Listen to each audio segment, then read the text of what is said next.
I was obsessing about cheesecakes and made up this strawberry dream no-bake cheesecake that is rich, sweet, and beautiful like Barbie and thick and dense like Ken. But in all seriousness, this absolutely blew me away. It was so good, I'm trying very hard not to eat this all right now. I made this for my wife and kids, and we just love the color pop because it's so different from a white cheesecake, and it's really easy to put together being no-bake. I've been experimenting with different no-bake cheesecakes, and I'll do a cheesecake summary video to help break it down. I figure if it becomes less complicated, you'll become more confident. Of course, I guess that goes for anything. But with all my obsessing about cheesecake, I started to dream up different combinations after seeing and experimenting with a few, so I'm happy to share this one with you. Now, to make the strawberry dream come alive. Actually, before I start, I want to say that if you plan to make this strawberry cheesecake, I'm using a 9-inch springform pan. Now, I know it's standard, but oh boy, there are some people out there making really great cheesecakes, but they're in 4-inch or 7-inch pans, so just keep an eye out for that. Now, I'm not saying I made a cheesecake that was this tall, but I'm also not saying that. So if you're new to making cheesecake, the last thing I want you to do is find a great recipe and then not realize that you have to adjust your ingredients because they're using these tiny little pans. Anyway, rant over, let's talk cheesecake. We're gonna start off with the food processor and combining about 180 grams of white sugar and 3 freeze-dried strawberry packs, or a little more than 100 grams. I'm using 3 to punch up the color. Now some recipes will use food coloring, but I opted to keep it all natural. Also, some recipes call for powdered sugar, but I'm blitzing this into powdered sugar and it'll dissolve nicely with the cream cheese.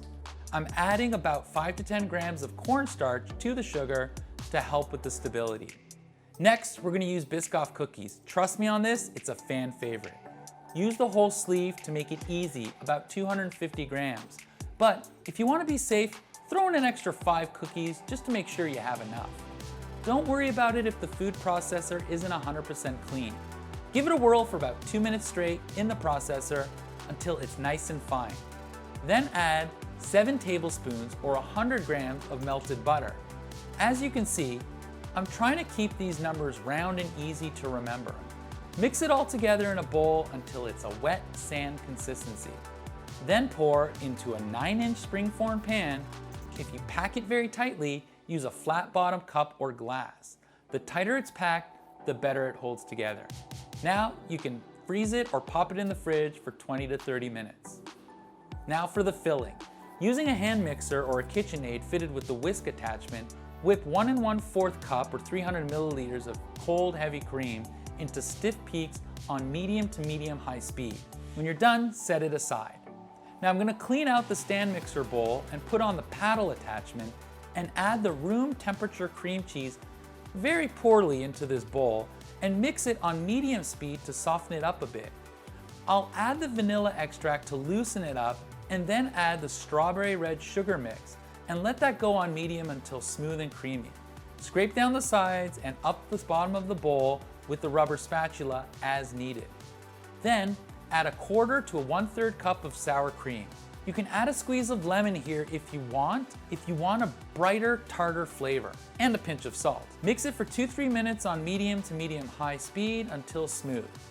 Make sure you scrape down the sides so you don't have any lumps. Now fold the cream into the pink cheesecake filling until combined.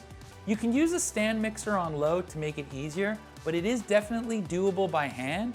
It takes a little time, so don't rush. You don't want to deflate all that whipped up goodness.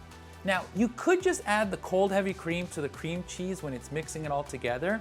It still turns out great, but this way, by separating them, you are giving it a little more volume.